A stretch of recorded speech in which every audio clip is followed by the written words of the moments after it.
नमस्कार साथियों, जैसा कि आप देख सकते हैं मैंने कुछ लिखा है जिस बारे में शायद आप लोगों को भी सोचने की ज़रूरत है, मुझे भी सोचने की ज़रूरत है। हो सकता है कि मैं गलत हूँ, मेरे सोचने का तरीका गलत हो, पता नहीं। पिछले दिनों जो कुछ हो रहा है, और सिर्फ पिछले दिनों ही नहीं, जो कुछ पिछले कुछ सालों में हो रहा है, उन सब चीज़ों के बारे में जब जब सोचती हूँ तब तब लगता है कि हम कहाँ चले गए हैं, हम क्या चाह रहे हैं, हम क्या कर रहे हैं। आप और मैं एक व्यवस्था में रहते हैं जिसे लोकतंत्र कहते हैं, एक देश में रहते हैं जहाँ कानूनी प्रक्रिया होती है, परंतु क्या हम अपनी कानूनी प्रक्रिया में विश्वास रखते हैं? हम अगर कानूनी प्रक्रिया में विश्वास रखते हैं तो हम किस तरह का कानून चाहते हैं? ये बात सच है कि जब हम दूसरे लोगों को देखते हैं और जब हम उनके बारे में सोचते हैं, जैसे अभी जो अपराधी की हत्या हुई, जो एनकाउंटर में मारा गया, जो भी कह लीजिए आप, तो बहुत गुस्सा भी आता है कि उसने हमारे 8 पुलिस वालों को मारा। मगर दूसरी तरफ मुझे इंस्पेक्टर सुबोध सिंह भी याद आ रहे थे, जिनको एक भीड़ ने लिंच कर दिया और अभी तक उन्हें न्याय नहीं मिला। उनका भी एक परिवार है, उनको न्याय कब मिलेगा पता नहीं। उनको, जिन लोगों के नाम उनकी हत्या में आए, उन लोगों को बेल मिली, जब वे बाहर आए उन्हें माला पहनाई गई। इसलिए मैं समझ नहीं पा रही हूँ कि मैं कहाँ गलत हूँ, या मैं वो क्यों नहीं समझ पा रही जो आप कहना चाह रहे हैं। क्या हमारे देश में कानूनी व्यवस्था जो है, हम केवल इसलिए कानूनी व्यवस्था में विश्वास रखते हैं कि जब हमारे अपने पर्सनल केसेस हो तो हम सोचते हैं कि कानून हमारी सहायता करे, जब कानून हमारी सहायता नहीं करती तो हम नाराज़ हो जाते हैं। मैं आपसे आज इसी विषय में एक छोटी सी बात कहकर अपनी बात को विराम दूंगी।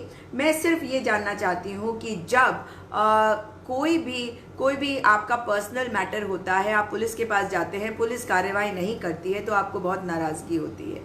जब कुछ चीज़ें ऐसी होती हैं जिसमें आपको लगता है कि आपको न्याय मिला, आप बहुत खुश होते हैं। आपके पास क्या रास्ता होता है? क्या अगर आपके साथ कुछ अन्याय होगा तो आप कहाँ जाएंगे? क्या आप कानून को अपने हाथ में लेंगे या आप पुलिस के पास जाएंगे? आप कानून का दरवाज़ा यानी कि न्यायालय का दरवाज़ा खटखटाएंगे या नहीं खटखटाएंगे? बहुत सारे लोग हैं जो आपको भ्रमित करते हैं। साथियों, आप लोगों को ये बात समझने की ज़रूरत है कि हम एक कानून व्यवस्था में रहते हैं। मैं दोबारा से बात करूँगी, विकास दुबे की जो मरना है ना, वो हम अवश्य ये बात कह सकते हैं, आवेश में आके कहें, हम खुश हों इस बात में कि जो पुलिसकर्मी जो हैं, जिनकी हत्याएं उसने करी और पता नहीं कितने लोगों की हत्याएं उसने करी, और जो कानूनी प्रक्रिया इतना समय लगाती है, हमें न्याय नहीं मिलता, तो उन सब लोगों के जो परिवार हैं उन्हें शांति मिली हुई होगी। कितने लोगों को उसने डरा धमका के रखा था, उन्हें बड़ा अच्छा सा लगा होगा। मगर अगर आप इसको ऐसे देखें कि ये उनके लिए तो ठीक है, लेकिन पूरी व्यवस्था के लिए ये क्या संदेश देता है?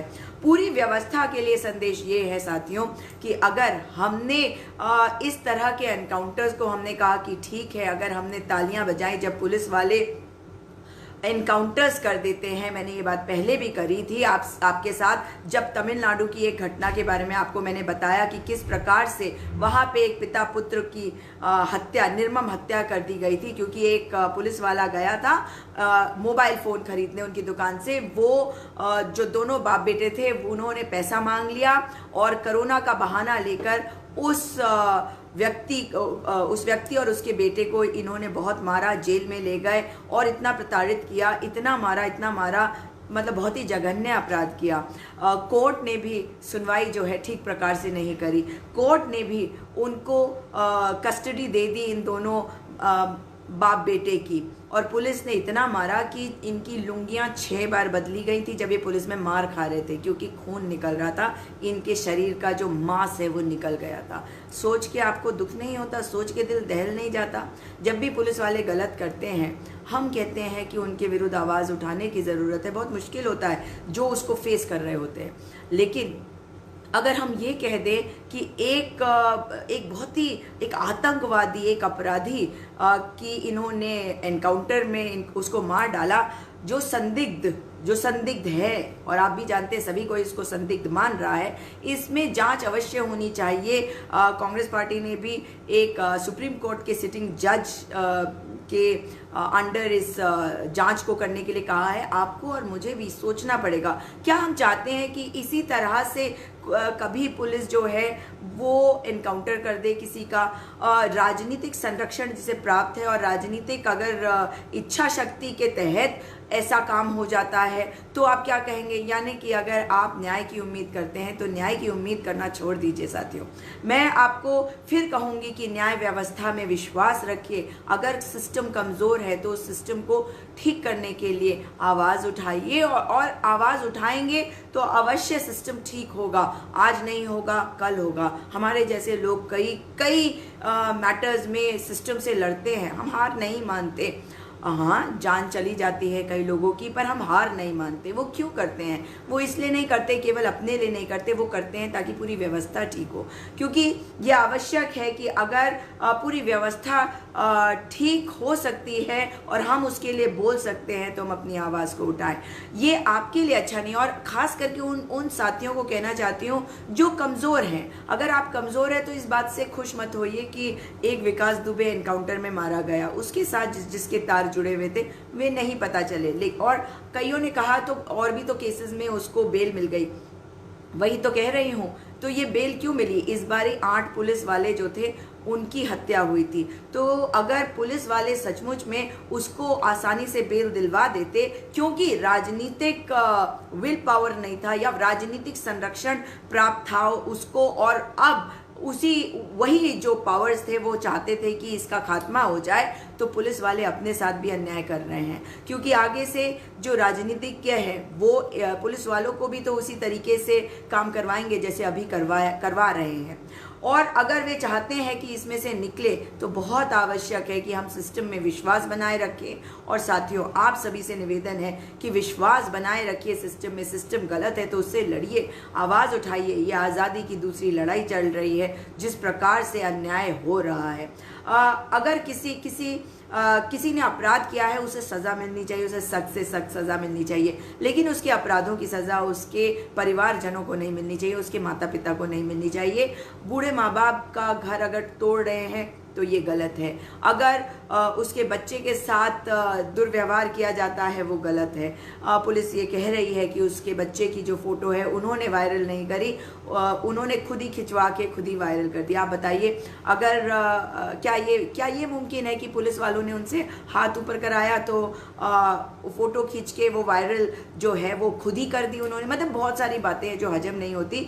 मगर आवाज़ उठाते रहिए और तभी हम अपने देश की व्यवस्था को ठीक कर सकते हैं। हिम्मत मत हारिए, ये मत सोचिए कि ये व्यवस्था ठीक नहीं हो सकती। ये विकास दुबे जैसे अपराधी जो है ये हमें नहीं हरा सकते, ये अपराधी हैं, ये हमें नहीं हरा सकते, ये भारतीय नागरिकों को नहीं हरा सकते, ये हमारे सिस्टम्स को कमज़ोर भले ही करते हों, ये सिस्टम को पूरी तरह से ख़त्म नहीं कर सकेंगे। क्योंकि ये सिस्टम आपके और मेरे हैं, ये लोकतंत्र आपका और मेरा है। लोकतंत्र जो होता है वो बनता ही आपसे और मेरे से है। इसलिए अपनी आवाज़ को सदैव बुलंद रखिए। और मैं आपसे निवेदन करूंगी कि आगे से कभी भी इस तरह के जो कृत्य होते हैं इनको एंडोर्स मत करिए। पता नहीं कब पुलिस जो है वो कहेगी कि उनके हाथ में इतना पावर आ जाएगी कि और वो आपसे नाराज़ हो गए किसी बात पे तो वो बंदूक तान देंगे आपके ऊपर, आपको गोली मार देंगे।